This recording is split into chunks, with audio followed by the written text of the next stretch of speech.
How's it going, guys? So I'm going to be looking at the new division realignment feature in NHL 18 franchise mode.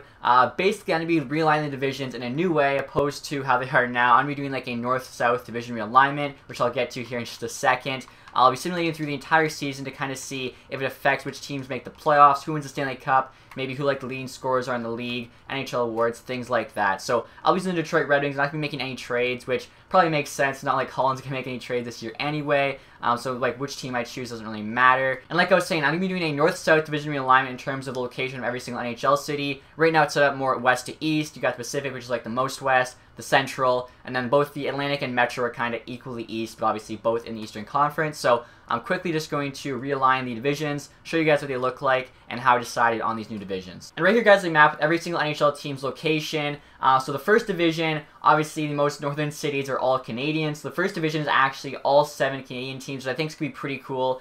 Basically, it means every single year you'd have at least 3 Canadian teams making the playoffs. I know like CBC and TSN would love that, as like the one year there was no Canadian teams. It was a pretty rough year for them, but obviously, too, it means that there can never be a year where every single Canadian team makes the playoffs, which is the case right now. Like, Toronto, Montreal, Ottawa could all get in the Atlantic. Vancouver, Edmonton, Calgary could all get in the Pacific, and then, of course, Winnipeg in the Central. So that can no longer be the case, but I think most people will probably take the guarantee of 3 Canadian teams in the playoffs over the hope that one year every single Canadian team makes the playoffs. The next division, of course, is the next most northern cities. It's like a mix of Midwest and northeastern cities. So you got Minnesota, Buffalo, Boston, Detroit, Chicago, both New York teams, and New Jersey. This map is a little off to scale. I actually Googled every single team's location on the world map to see like where they were in terms of latitude, so I actually got it exactly like which city is the most northern. Like I said, the map's a little off in terms of like where the logo is placed. It looks like Philly might be equal with New Jersey, where actually New Jersey's higher.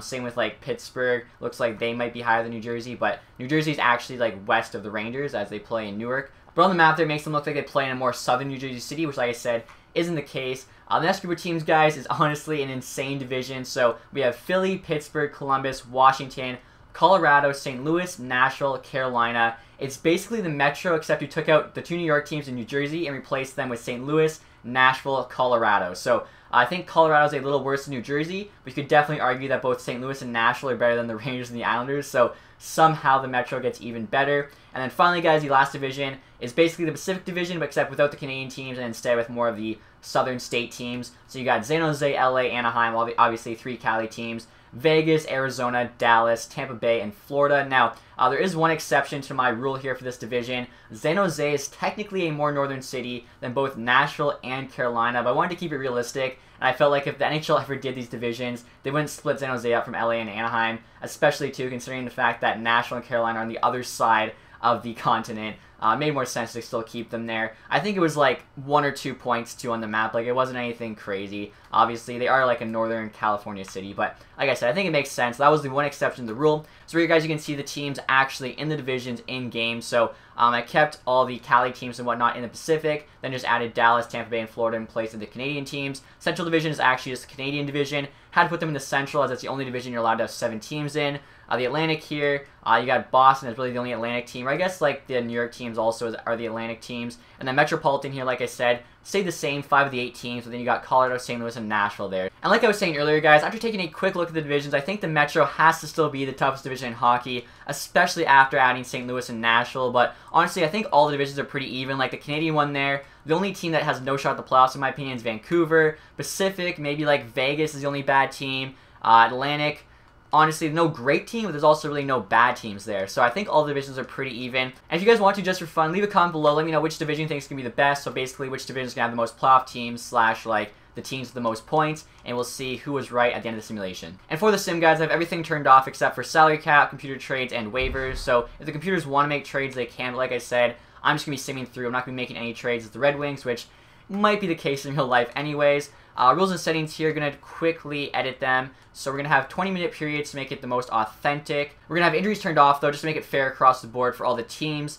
Let's see here. Difficulty we'll put on Superstar. I'm not sure if that actually matters for, like, computers playing computers. Salary cap, of course, we're leaving on. Trade difficulty hard. Again, I don't know if that affects computer trades. I think it might, though. Waivers on, accept relocation off. So everything there looks good to me. We will start this sim up and see what happens. Alright, guys, so just sim past the trade deadline. Here we take a quick look at where the teams are at the halfway point of the season.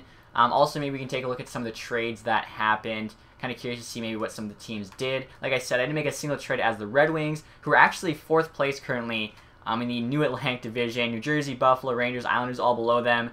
Boston, Chicago, Minnesota at the top. Minnesota with 80 points, just crushing it. So, I mean, that's kind of realistic. I don't think Detroit would be that high, but obviously New Jersey being last, I think, makes sense. Minnesota being first also probably makes sense. So, take a look at the league here. Activity, I think you can sort it by trade. So, let's see what's going on here with these computer teams. So you got Montreal acquiring Colin Wilson from Colorado. Nashville gets Roussel. Edmonton there gets Evander Kane. New Jersey gets Kailer Yamamoto. San Jose got Palmville and Scandella, so the 2 guys that just went to Buffalo. Buffalo gets a first-round pick back. Minnesota gets Marchesu. San Jose there gets Barwecki. LA there gets Dalbec. Let's see. New Jersey acquired Kane and then flipped him to Edmonton for Yamato. So New Jersey's GM share there is just wheeling and dealing. Anaheim got Bouwmeester. St. Louis got Jones. That's interesting. San Jose got TVR. Pittsburgh there gets Tanev from Vancouver. So some pretty big trades happening. And like I was saying, we're going to take a look now at the other divisions and see how all those teams are doing. And one thing I totally forgot to mention, guys, with the new divisions, Chicago and Detroit are now in the same division, so that rivalry can like get reignited. Also, the Canadian division having 7 teams means if the next expansion team is a Quebec City team, it would work out kind of perfectly. So who knows? Maybe this could actually be like a future division realignment. So we already know what the Atlantic looks like. We'll do Metro here. So Washington, again, that makes sense. Them being first, they're crushing it. Pittsburgh being second makes sense. Same with Columbus being third. St. Louis, Nashville. So, I mean, yeah, it does make sense for the most part. You got, like, the 3 powerhouses in the Metro last year, the 2 new Central teams, Philly and Carolina, the next best, and then Colorado, not doing as bad as I thought they would have. The Canadian division here, Edmonton's first, Toronto second, Winnipeg third, Senators, Flames, Canadians, Canucks. I mean, overall, that makes sense. Like, I'd probably have maybe the Flames and the Jets switched, but, I mean, honestly, the Jets could be, like, a sleeper dark horse team this year, so that honestly does make a good amount of sense. Montreal, I mean, I think it looks like Montreal's doing worse than they are just because Vancouver's actually not doing as bad as they probably should be. And the Pacific here, Tampa Bay crushing it, makes sense. San Jose, Anaheim. Honestly, like, Arizona last, okay, I'd switch them in Vegas Golden Knights for sure. But other than that, like, so far the sim seems pretty realistic. Obviously, we're going to keep going here, see which teams make the playoffs, and then how the playoffs shake out. And we're now at the start of the playoffs. We're going to show you guys how all the teams finished in the regular season. Detroit there, 41-38-3. Actually got a playoff spot. I'm pretty surprised by this. Probably the only team I'm honestly surprised by making the playoffs. As you can see, the Rangers there finished third in the division. Minnesota held on to that first place spot with 96 points. Islanders, Blackhawks, Bruins, Devils, and Sabres all missing. The other division in our conference, you got Washington there, 114 points.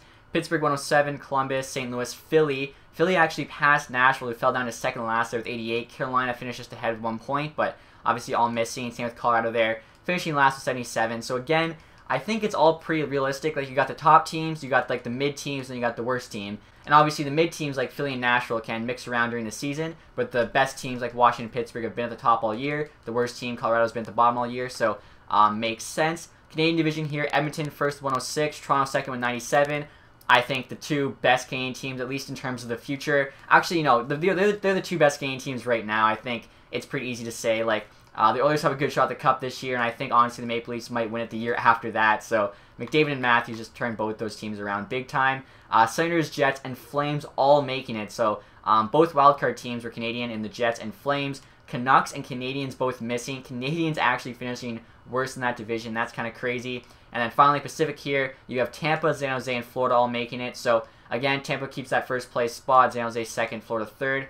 Ducks just missing 87 points. So 3 behind Calgary there. And then LA 86, Dallas 79, Vegas 74, Arizona 64. Again, I'm not sure why Arizona did so bad. Like, they've actually had a pretty good offseason in real life. But I guess for whatever reason, the game sim just doesn't like them. So Western Conference here, we'll take a quick look at it. So as you can see, the divisions actually worked out well, as the top 8 teams in the conference all made the playoffs. Then looking at the East here, so the divisions actually didn't help out Carolina or Nashville. Both got screwed. Finished much higher than the Wings and the Rangers. So it was just the best 8 teams. 7 teams from the Metro. The only team not from the Metro that would have made it was the Minnesota Wild. So it looks like we were right with our prediction earlier on that the Metro is without a doubt the best division in hockey still. I mean, I feel bad there for Carolina and Nashville, both Wings and Rangers, making it in above them. And then if you go the entire league here, yeah, you got Washington, Tampa, Pittsburgh, Oilers, San Jose. I mean, actually, in terms of the entire league, like, it's pretty equal for, like, the top teams there, but Actually, the Metro does have like the most teams in the top half of the league. And then who actually finished last, dead last in the league? Arizona there, Buffalo, and then Vegas, Colorado, New Jersey for the bottom 5. So, I mean, is that going to be the bottom 5 this year?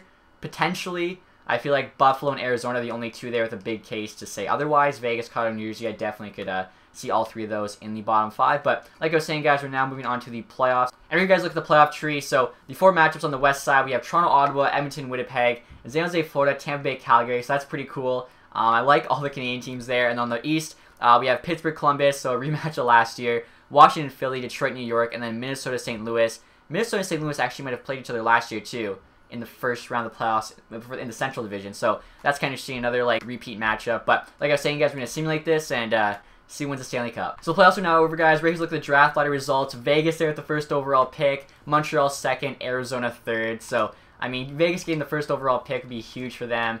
Taking either Svechnikov or Dallin. I'm talking about real life, of course. Svechnikov, for no reason, isn't in the game yet. Hopefully they're going to add him. But I'm going to take a look now at the playoff tree. I already know who won the Stanley Cup. As you can see there, it was the Tampa Bay Lightning, who I actually think is a pretty good bet to win the Stanley Cup this year. Personally, I think it's going to be Edmonton, Tampa Bay in the Stanley Cup final this year, as long as Tampa Bay stays healthy. So, look at the playoff tree. Toronto beat Ottawa 4-1. The Jets beat Oilers 4-2. Panthers, San Jose 4-2. Tampa Bay, Calgary 4-2. Then Toronto and Winnipeg, best of 7. Same with Tampa Bay, Florida. So, you got like a Toronto, Winnipeg, Matthews versus Laine, Tampa Bay, Florida, like Battle of Florida. These are good playoff matchups, like honestly. Then you got Tampa Bay, Toronto. Tampa Bay beats Toronto 4-2. Going to the East now. Columbus actually gets revenge on Pittsburgh, beating them 4-1. Washington gets Philly 4-1. Rangers sweep Detroit. And what are you going to do? Minnesota beats Blues in the best of 7. Then the Rangers in the best of 7. Columbus takes the Capitals in the best of 7. Rangers beat the Jackets there 4-1, and then Tampa Bay beats the Rangers 4-2. So, like I was saying, I think these are actually really good playoff matchups. Maybe these new divisions could actually be a real thing. Who knows? I think they'd be good for TV ratings. Awards here, so we already know Tampa Bay Lightning there with the Stanley Cup. Washington Capitals again with the President's Trophy. So it doesn't look like the best teams really affected that much from the divisions. Player awards here, Art Ross, Ovechkin, and the Hart. James Norris, Pietrangelo, Lady Byng, Patrick Kane. Boser there with the Calder. Vasilevsky, Conn Smythe, and the Vezina, and the William Jennings. Methot there with the Bill Masterson. Drew with the Selke. Ovi with the Ted Lindsay, and the Maurice Richard. So Ovi, he had a year. Like, he had a career year. I think he got 4 awards there, so that is pretty insane. I also want to take a quick look at the scoring leaders for the entire league. So Ovechkin there had 109 points. That's insane at 32 years old. 71 goals. Like, Backstrom here, 83 assists, was just feeding him all year, it seems. And I mean, I don't know, like, they had the toughest division, they had the Metro division, and they still 109 points. Like, that's 71 goals. Could you imagine if Ovi did that this year? It'd just be insane. Stamkos there with 54, and he's not even close to Ovi. He had 97. Kucherov, so a lot of, like, dynamic duos here. Ovi, Backstrom, Stamkos, Kucherov. Kane there in 5th. Tarasenko, McDavid. Giroux having a pretty good year. Steen having a very good year, actually. Scheifele, Tavares, Matthews, Pavelski, Taves, Kuznetsov, Crosby. So, most of the normal names you see up there are all up there. So that's pretty much it for the video, guys. Just wanted to kind of see what would happen if we realigned divisions. Would it affect, like, who made the playoffs, who won the Stanley Cup? And I think it did affect who made the playoffs. Nashville, Carolina definitely got screwed. But, I mean, it could have happened with the other divisions. And I think in terms of who won the Cup, the best teams were still there. Tampa Bay still won the Cup. Washington still won the President's Trophy. I feel like the best teams still performed how they would have. The worst teams still performed how they would have. Vegas, Colorado, New Jersey all finishing at the bottom of the league. It was more like those middle pack teams really got affected from what division they played in. But, I mean, guys, hopefully you enjoyed this video. I thought it was really cool to see how the season would shake out with these new divisions. If you did enjoy it, leave a thumbs up. If you have any other ideas for other franchise sims we can do, love to hear them from you in the comments section. Thank you guys for watching, and have a nice day. Goodbye.